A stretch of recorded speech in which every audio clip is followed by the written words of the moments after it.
Assalamualaikum warahmatullahi wabarakatuh. Perkenalkan, nama saya Rifka Anissa dari program studi akuntansi kelas AK 202. Kali ini saya akan mempresentasikan ujian akhir semester pada mata kuliah Statistik Ekonomi dan Bisnis. Topik pertama yang saya ambil adalah angka indeks. Jadi, apa sih angka indeks tersebut?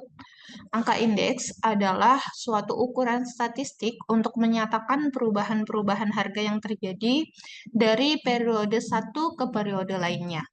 Indeks harga biasanya ditetapkan berdasarkan hasil pengumpulan data oleh BPS atau Badan Pusat Statistik. Penetapan indeks harga diambil dari beberapa barang atau sampel yang beredar di pasaran. Setiap harga barang dan jasa tersebut diberikan bobot berdasarkan tingkat keutamaannya. Barang dan jasa yang dianggap paling penting diberi bobot yang lebih besar. Kemudian, apa sih ciri indeks harga itu? Berikut adalah beberapa contoh ciri indeksnya. Yang pertama, indeks harga sebagai pedoman nilai standar untuk melakukan perbandingan dari waktu ke waktu. Yang kedua, penetapan indeks harga didasarkan hasil pengumpulan data dari sumber yang relevan. Yang ketiga, indeks harga ditetapkan tidak dari seluruh barang atau populasi barang, tetapi dari sampel barang tersebut. Yang keempat, indeks harga ditetapkan dalam bentuk presentase. Yang kelima, perhitungan indeks harga dilakukan dengan membagi harga pada tahun yang akan dihitung indeksnya dengan harga tahun dasar, kemudian dikalikan dengan 100%. Yang keenam, penetapan indeks harga berdasarkan waktu normal atau kondisi stabil yang berkejauhan dengan waktu yang akan datang. Kemudian jenis-jenis indeks harga. Yang pertama, indeks harga konsumen atau yang kita sering sebut dengan IHK. Indeks harga konsumen adalah suatu ukuran statistik yang dapat menunjukkan perubahan-perubahan pada harga komoditas dan jumlah barang yang dibeli konsumen dari waktu ke waktu. Indeks harga konsumen disusun oleh BPS berdasarkan data yang berasal dari konsumen, produsen, lembaga-lembaga konsumen, dan sebagainya. Waktu dasar yang digunakan untuk menghitung IHK adalah tahun ketika ekonomi dianggap dalam keadaan stabil. IHK juga diambil dari data kelompok makanan, perumahan, aneka barang, dan jasa. Dari kelompok-kelompok tersebut dihasilkanlah IHK. Presentase perubahan harga konsumen akan menghasilkan angka inflasi. Yang kedua, indeks harga perdagangan besar atau indeks harga produsen. Jika IHK melihat dari inflasi dari sisi konsumen, maka indeks harga perdagangan besar atau IHBP melihat inflasi dari segi produsen. Oleh karena itu, IHBP juga sering disebut dengan indeks harga produsen atau IHP. Indeks harga perdagangan besar merupakan angka indeks yang menunjukkan perubahan pada harga pembelian barang oleh para pedagang besar. Beberapa dengan indeks harga konsumen yang ditetapkan dalam satuan kecil, indeks harga perdagangan besar ditetapkan dalam ukuran atau kuantitas borongan. Besar kecilnya indeks harga perdagangan besar dipengaruhi oleh kenaikan biaya produksi, kebijakan perdagangan pemerintah, kebijakan dalam bidang moneter, dan perubahan nilai uang. Yang ketiga, jenis-jenis indeks harga juga ada indeks harga yang diterima dan dibayar petani. Indeks harga yang diterima petani adalah indeks harga yang berhubungan dengan harga pasar untuk barang-barang hasil pertanian. Sementara itu, indeks harga yang dibayar petani berhubungan dengan penetapan harga kebutuhan pertanian, misalnya pupuk, benih, dan obat pembasmi hama. Kedua indeks tersebut dapat menjadi ukuran yang menunjukkan besarnya perubahan pada harga-harga produk yang dijual petani dan produk yang dibeli petani. Angka indeks yang diterima petani dipengaruhi oleh beberapa faktor, di antaranya harga pembelian obat-obatan yang diperlukan petani, jumlah hasil produksi, serta musim. Sementara itu, angka indeks yang dibayarkan petani sangat dipengaruhi oleh kebijakan pemerintah, politik dagang, dan nilai uang. Kebijakan pemerintah untuk bidang pertanian seharusnya dimulai memihak kepada para petani. Karena selama ini indeks yang dibayarkan petani masih terlalu besar dibandingkan indeks yang diterima petani. Yang keempat ada indeks harga implisit. Untuk mendapatkan gambaran inflasi yang paling mewakili keadaan sebenarnya, dapat digunakan indeks harga implisit, GNP deflator. Dengan metode ini, kita dapat membandingkan pertumbuhan ekonomi nominal dengan pertumbuhan ekonomi real.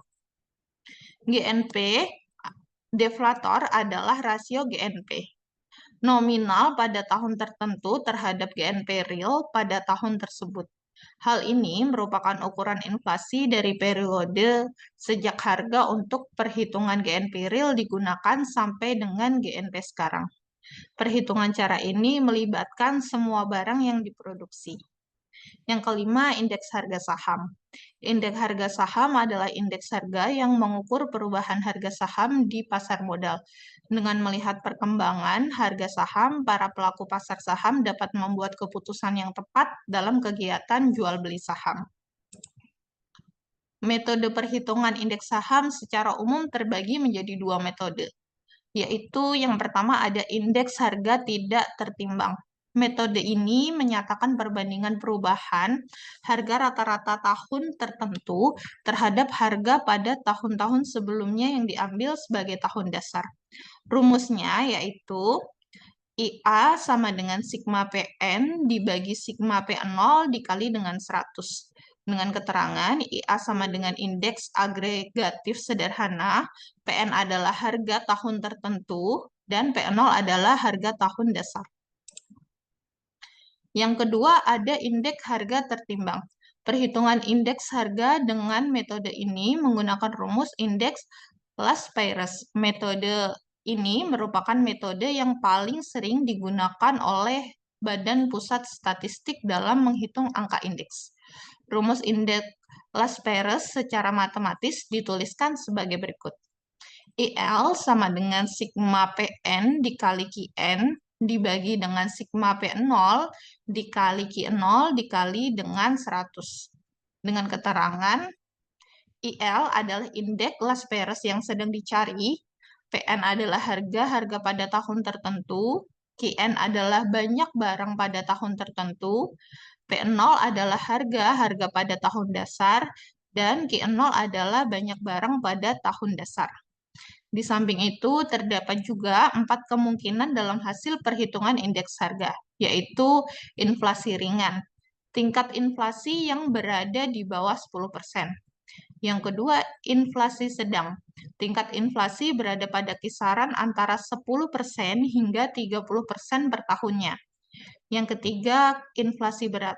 Inflasi ini memiliki kisaran 30% hingga 100% per tahunnya. Yang terakhir ada hiperinflasi. Tingkat inflasi ini memiliki nilai lebih dari 100% per tahunnya. Kemudian, peranan indeks harga dalam perekonomian ini akan dapat bermanfaat bagi kegiatan beberapa contohnya sebagai berikut. Indeks harga dapat digunakan pemerintah sebagai alat untuk menetapkan kebijakan-kebijakan harga pada masa yang akan datang. Kebijakan tersebut bertujuan agar tidak terjadi penetapan harga yang sewenang-wenang oleh produsen. Hal ini akan menyebabkan kondisi tidak seimbang antara harga barang dan jasa yang harus dibayarkan dan dibeli oleh konsumen. Yang kedua, indeks harga dapat dijadikan sebagai dasar perbandingan untuk mengukur tingkat kemajuan ekonomi dengan masa sebelumnya. Yang ketiga, indeks harga dapat dijadikan dasar untuk mengetahui faktor-faktor penghambat kemajuan ekonomi. Indeks harga dapat dijadikan juga sebagai dasar penetapan pola kebijakan ekonomi atau kebijakan moneter menyeluruh. Nah, sekarang kita perhatikan contoh soal indeks harga. Perhatikan harga bahan makanan tahun 2013 sampai 2015 pada tabel berikut ini. Yaitu ada tepung, daging ayam, beras, daging sapi pada tahun 2013, 2014, dan 2015. Jumlahnya pada tahun 2013, 14, dan 2015 adalah sekian. Pertanyaannya, inflasi pada tahun 2015 apabila dihitung dengan indeks harga tidak tertimbang atau agregatif sederhana tergolong jenis apa? Yang pertama, hiperinflasi, yang B, hiperinflasi sedang, yang C, inflasi berat, yang D, inflasi ringan. Sekarang kita bahas pembahasannya sebagai berikut. Jumlah harga pada tahun 2013 totalnya adalah 122.000. Sedangkan jumlah harga tahun 2014 adalah 139.700. Jumlah harga pada tahun 2015 adalah 145.000. Sehingga kita masukkan dengan rumus IA sama dengan sigma PN dibagi dengan sigma P0 dikali 100. Sama dengan 145.700 dibagi dengan 139.700 dikalikan dengan 100%. Sama dengan 104,29%. Metode indeks harga tidak tertimbang, angkanya adalah 104,29%. Yang artinya dibanding dengan tahun 2014, indeks harga pada tahun 2015 mengalami kenaikan sebesar 104,2%. 104,29 dikurangi dengan 100, yaitu 4,29%. Hasil ini menunjukkan tingkat inflasi ringan karena kurang dari 10% per tahunnya. Maka jawabannya adalah D, yaitu inflasi ringan. Kemudian kita masuk kepada contoh yang kedua. Jika indeks harga konsumen pada tahun 2014 sebesar 119 dan pada tahun 2015 sebesar 122,99, maka laju inflasi pada tahun 2015 adalah A 0,97%, B 1,02%, C 2,58%, D 3,35%, E 4,15%. Pembahasannya, untuk menghitung laju inflasi, kita bandingkan terlebih dahulu selisih inflasi tahun dasar dan tahun berikutnya dengan tahun awal atau tahun dasar yang menjadi patokan. Sehingga inflasi pada tahun 2014 adalah 119, sedangkan inflasi tahun 2015 122,99. Selisihnya sehingga 122,99 dikurangi dengan 119, yaitu 3,99. Laju inflasinya 3,99 dibagi 119 kali 100%, yaitu 3,35%. Jadi, laju inflasi tahun 2015 adalah 3,35%. Dan jawabannya adalah D. Berikut topik kedua yang saya ambil tentang deret berkala dan peramalan. Model deret berkala klasikal, data deret berkala adalah suatu himpunan data atau hasil observasi yang dicatat secara berurutan dalam suatu periode tertentu. Contoh dari data deret berkala misalnya, data penjualan produk tertentu dalam beberapa bulan berurutan. Data harga saham tertentu selama beberapa tahun terakhir, atau data banyaknya pekerja yang bekerja pada suatu industri tertentu dalam beberapa tahun. Data deret berkala diperhatikan secara grafikal dengan grafik garis dengan periode waktu dipresentasikan oleh sumbu horizontal dan nilai deret berkala diperlihatkan pada sumbu vertikal.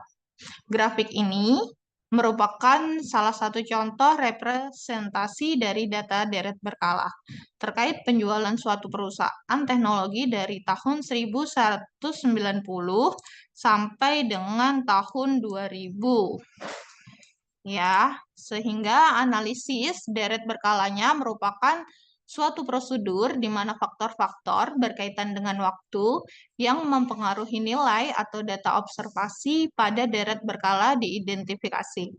Setelah faktor-faktor tersebut diidentifikasi, hasil analisa datanya berkala ini dapat digunakan untuk mengetahui kondisi mendatang atau meramalkan kondisi mendatang. Peramalan kondisi mendatang sangat bermanfaat untuk perencanaan produksi, pemasaran, keuangan, bidang lainnya juga bisa. Pendekatan klasikal terkait analisis data berkala mengidentifikasi 4 pengaruh atau dapat dikatakan 4 komponen. Apa saja sih komponennya? Yang pertama diantaranya ada tren. Tren itu pergerakan jangka panjang pada nilai data berkala atau yang kita simbolkan dengan Y sepanjang periode tahun tertentu.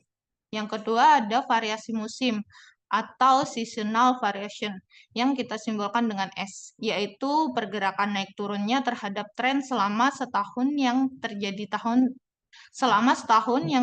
setiap tahun. Variasi ini biasanya teridentifikasi pada data berbasis bulanan atau kuarter. Yang ketiga, variasi siklus yang biasanya kita simbolkan dengan huruf C. Pergerakan naik turunnya terhadap tren ini memiliki durasi beberapa tahun. Yang keempat, variasi yang tidak tetap atau kita simbolkan dengan huruf I. Suatu variasi tidak menentu dari tren yang tidak bisa diklasifikasikan sebagai variasi musim ataupun variasi siklus.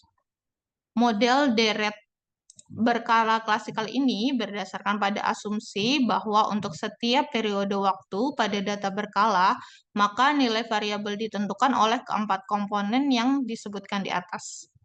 Lebih lanjut, komponen-komponen di atas memiliki hubungan yang multiplikatif. Jika Y menyatakan nilai data berkala, maka Y sama dengan T kali S kali C kali I. Tren dan analisis trennya. Suatu gerakan kecenderungan naik atau turunnya dalam jangka panjang yang diperoleh dari rata-rata perubahan dari waktu ke waktu dan nilainya cukup rata atau smooth karena analisis tren menitik beratkan pada pergerakan dan jangka panjang. Analisis ini pada umumnya dilakukan pada data tahunan sehingga data musim dan variasi siklusnya dalam beberapa tahun tidak digunakan sebagai indikasi yang mempengaruhi tren secara keseluruhan. Dilihat dari arah pergerakannya, tren dapat dibedakan menjadi yang pertama itu tren positif dan yang kedua juga tren negatif. Tren dan analisis tren ini adalah suatu kecenderungan naik turunnya tadi. Dalam analisis tren juga dibagi dalam metode semi rata-rata, metode kuadrat terkecil, metode kuadratis, dan metode eksponensial. Yang akan kita bahas yang sekarang adalah metode semi rata-rata prinsip, yaitu membagi data dari dua bagian. Kemudian langkah selanjutnya menghitung rata-rata kelompok. Kelompok 1 atau K1 dan kelompok 2 atau K2. Menghitung perubahan tren dengan rumus B sama dengan K2 dikurangi K1 tahun dasar atau K2 dikurangi tahun dasar K1. Merumuskan persamaan tren yaitu dengan Y sama dengan alfa kali BX. Berikut merupakan contoh penggunaan metode semi rata-rata. Dengan diketahui data berkala dari tahun 1996 sampai dengan tahun 2001. Nah, berikut grafiknya. Ada tahun pelanggan rata-rata nilai X dari tahun 1997 sampai dengan tahun 2000, yaitu K1 sampai dengan K2. Sehingga yang pertama kita tadi harus menghitung rata-rata terlebih dahulu.